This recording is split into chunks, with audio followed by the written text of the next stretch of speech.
इस न्यूज के प्रायोजक हैं servo step power private limited, servo step for strong tomorrow और अयाज परफ्यूम्स।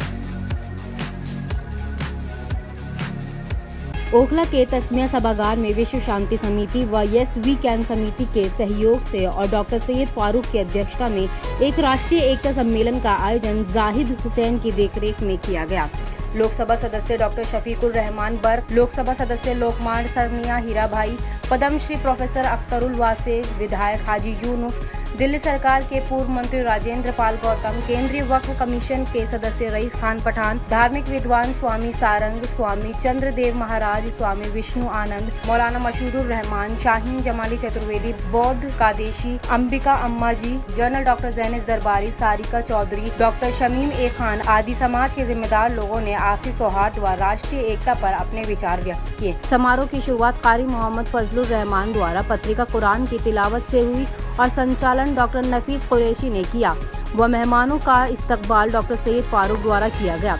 इस मौके पर डॉक्टर ताजुद्दीन अंसारी, डॉक्टर परवेज मियां, डॉक्टर मुश्ताक अंसारी, असलम खान गोरवाल, हारून सिद्दीकी, डॉक्टर फहीम बेग, गुफरान अफरीदी आदि गणमान्य व्यक्ति भी मौजूद रहे। आज ये डॉक्टर फारूक साहब ने बहुत ही अच्छे इंसान हैं और हमेशा ये अब मज़हब मिल्लत की खिदमत करते रहे हैं। आज भी उन्होंने बहुत बड़ा ये काम किया है।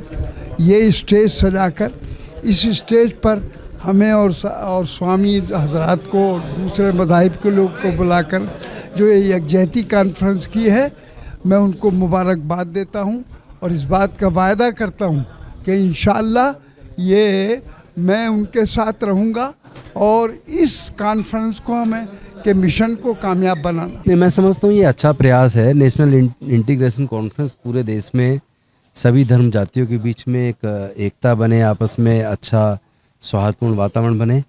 लेकिन मुझे लगता है कि इसके साथ साथ हमें बस्तियों में जाकर इस तरह की कॉन्फ्रेंस करनी पड़ेंगी, क्योंकि जो नफ़रत का जहर है वो आम लोगों में फैला दिया गया है और पॉलिटिकल पार्टीज़ के बड़े नेताओं ने कुछ कथावाचक तैयार करके उनके माध्यम से नफरत फैलाई है। तो हम केवल बंद कमरे में या शहर के अंदर बैठ के कहीं 50-100 आदमी अगर करेंगे तो वो संदेश आम लोगों तक नहीं जाएगा। हमें इस तरह की सभाएं जनता के बीच कॉलोनियों में जाके करनी पड़ेंगी ताकि उनको एहसास कराया जा सके कि कुदरत ने हम सबको इंसान के तौर पर पैदा किया है।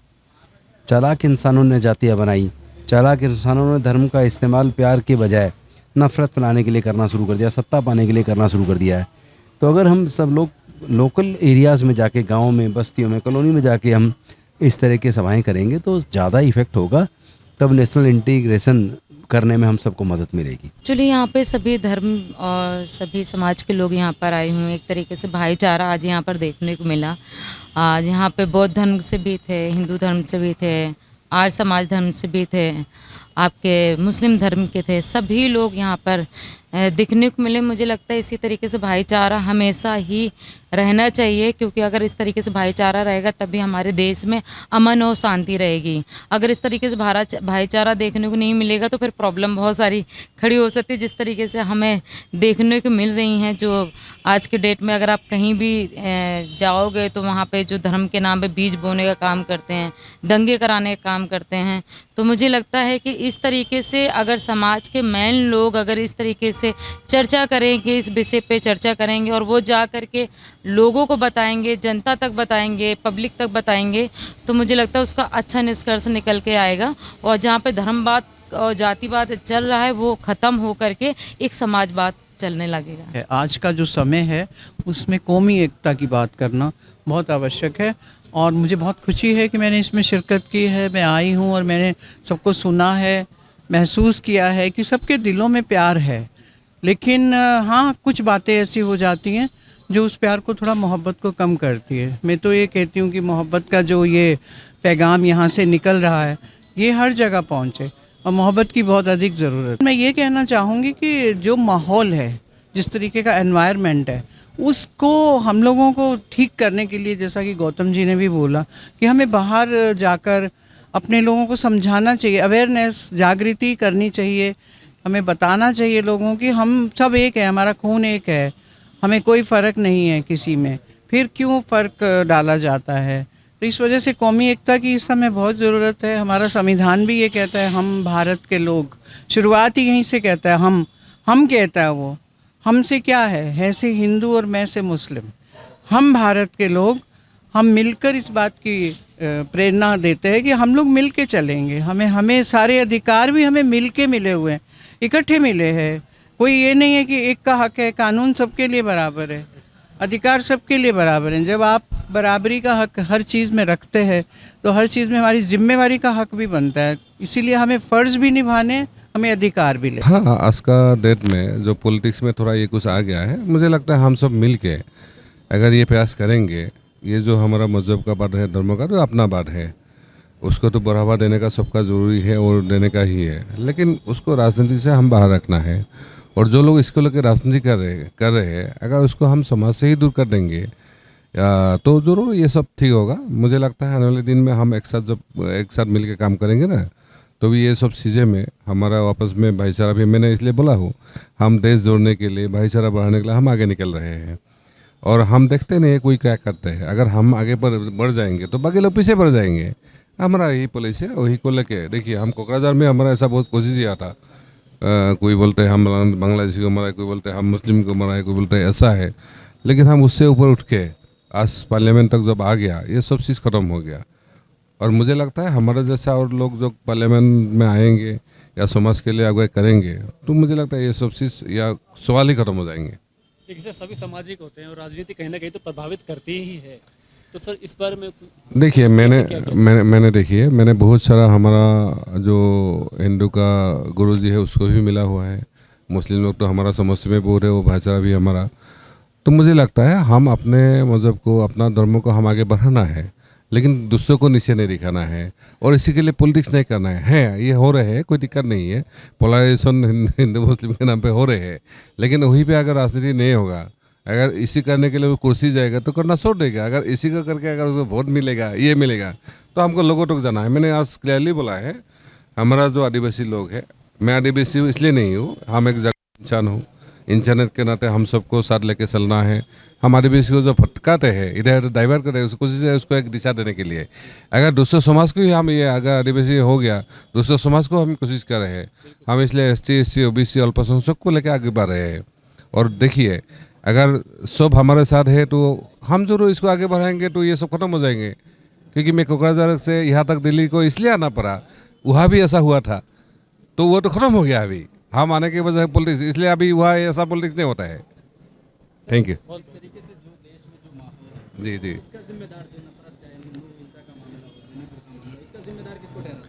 देखिए मैंने तो मणिपुर बारे में सीधा सीधे शासन को बोल दिया है, तो आप लोग का गलती है। अगर वोट के लिए आप इधर उधर बोल देंगे, करने में गुस्सा करेंगे। देखिए हमने देखा है 75 साल में ये नेता वाला राजनीति करने वाला लोग क्या करते हैं, इलेक्शन के पहले कुछ बोल देते हैं, इलेक्शन के बाद कुछ करते हैं। मेरा सत्र भी ऐसा ही था, इसीलिए राजनीति हो रहा था, लेकिन जिस दिन से हम यहाँ आ गया तो ख़त्म हो गया। मुझे लगता है हमारे जैसा अगर हर देश में लोग सामने आके लड़ेंगे इन लोगों से, तो ज़रूर ये ख़त्म हो जाएंगे। तो हम बोलने से सिलने से कुछ होने वाला नहीं है। मैं इसलिए बोला, हम थोड़ा बोलने में नहीं है, करने में ज़रा भरोसा करते हैं, और मुझे लगता है धीरे धीरे ये लोग खत्म हो जाएंगे। देखिए इंटीग्रेशन जो है ये होता रहना चाहिए, लेकिन मैं एक बात कहता हूँ कि चाहे वो हिंदू है, चाहे मुसलमान है, चाहे सिख है, ईसाई है, या किसी जात का भी है, वो हमें घर में है, हम बाहर नहीं हमने करना चाहिए। जब हम बाहर बात करना चाहिए, हम इंसानियत की बात करनी चाहिए। इंसान है अगर हम, तो वो सब उसमें सब चीज़ आ गया, हम बढ़ जाते हैं। मुझे यहाँ बहुत वो लगता है कि जब हम इंटीग्रेशन के यहाँ आते हैं, बैठते की बात करते हैं, तो लोग अपने अपने मज़हब की बात शुरू कर देते हैं कि मैं हिंदू हूँ, मैं मुसलमान की बात। ये बिल्कुल नहीं करनी। इंटीग्रेशन का मतलब ही क्या हुआ? जब एक ही बात करो ना, इंटीग्रेशन का मतलब आप हिंदू हैं चाहे मुसलमान हैं, घर में है ना आप, यहाँ तो नहीं ना। यहाँ हम एक हैं, सब इंसान है, और इंसानियत की बात करें और एक रहें। यही हम इसमें सबका मैसेज यही होना चाहिए। हमें मोहब्बत सीखनी चाहिए। आज सदियों से पुरानी चले आ रहा है, हम मोहब्बत से हैं, कोई प्रॉब्लम नहीं है। कुछ लोग बांटने की कोशिश करते हैं, लेकिन अगर हम इंसान रहेंगे तो नहीं बटेंगे। ये तो शुरू से ज़रूरत है मोहब्बत की। मोहब्बत जो है सबसे ज़रूरत का है, आज की नहीं, शुरू से ही है। देखिए मोहब्बत में अभी जैसे आप लव जिहाद की बात करते हैं, जितने मुसलमान हमारे हैं, हमारे फिल्म में ले लो, पॉलिटिशियन में ले लो, जितने मुसलमानों ने हिंदुओं से शादी की, कोई प्रॉब्लम नहीं, किसी को नहीं प्रॉब्लम। जब आप किसी को चीट करके, धोखा दे के बात करते हैं तो प्रॉब्लम है। अभी देखिए, शाहरुख सबसे बड़ा पठान है, उसकी वाइफ हिंदू है, अमीर की हिंदू, सबकी हिंदू है, कोई दिक्कत नहीं। हमारे मिनिस्टर थे यहाँ के, उनकी भी वाइफ हिंदू है।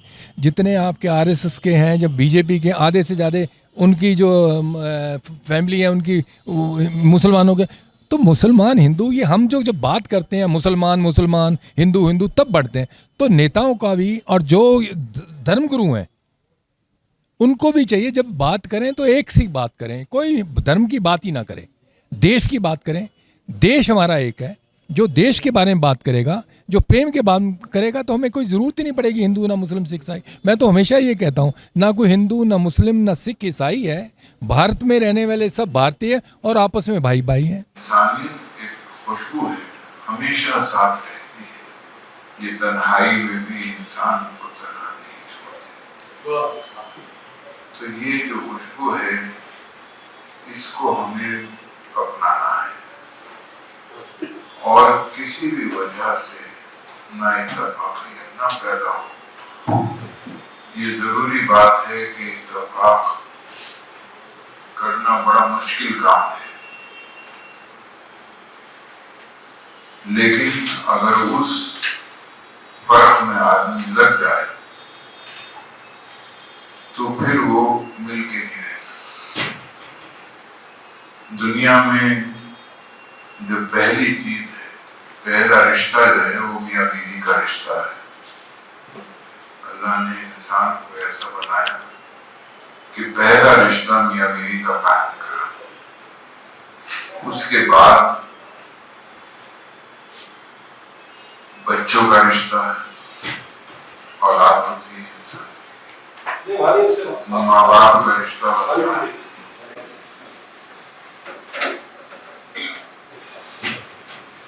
मुख्तलिफ लोग आपस में मिलते हैं, खाला, बेटा, ताया, मामू, ये रिश्ते कायम होते हैं। फिर पड़ोसी का रिश्ता होता है, उसके बाद फिर माशरे का रिश्ता होता है, सोसाइटी का रिश्ता होता है, उसके बाद फिर दूसरे रिश्ते और पूरी दुनिया के लोग, इंसानियत का रिश्ता फैलता जाता है। लेकिन ये बदकिस्मती है कि आदमी फर्क करने लगता है। तो सबसे बड़ा फर्क भी जो है वो औरत और मर्द का, मियाँ बीवी का फर्क ही शुरू हो जाता है। मियाँ बीवी में ही आपस में ताल्लुक ठीक नहीं रहता, फिर बच्चों का ताल्लुक, भाई भाई का फर्क। हम सब लोग, हम तो इस उम्र के हैं कि बच्चे तो बच्चे, ग्रैंड चिल्ड्रन हैं, उसमें सिबलिंग राइवलरी जुमला है कि आदमी, माँ तो भाई से, बड़े भाई से ज्यादा प्यार करती है, तो फला से ज्यादा प्यार करती है, बाप फला से प्यार करता है। आपस में भाई भाई में इख्तिलाफ पैदा हो जाता है, भाई बहन में इख्तिलाफ पैदा हो जाता है। एक शेर है, दोस्त अगर भाई नहीं, दोस्त तो है लेकिन, दोस्त अगर भाई नहीं, दोस्त तो है लेकिन, और भाई अगर दोस्त नहीं तो कोई भाई नहीं है। ये रिश्ता हो जाता है, दोस्त इनमें इख्तिलाफ हो जाता है। एक शेर है कि दोस्त, इलाही मेरे दोस्त हों खैरियत से, कि क्यों घर में पत्थर नहीं आ रहे। दोस्त यूं दूर ही से मिलते हैं, आस्तीन तक नजर न जाए। फिर ये इस रिश्ते में फर्क पैदा होता है, वरना ये ऐसा मोहब्बत का रिश्ता है जिस रिश्ते से आदमी लोग सब यहाँ इकट्ठे हुए कि उसने जो आज खींच लिए मेरी दोस्ती से हाथ, उसने जो आज खींच लिए मेरी दोस्ती से हाथ, महसूस ये हुआ मेरे बाजू उतर ये ताल्लुक पैदा हो गया। ये ताल्लुक पैदा होने और जब फर्क करने लगे तो फिर सास बहू का झगड़ा शुरू हो गया। एक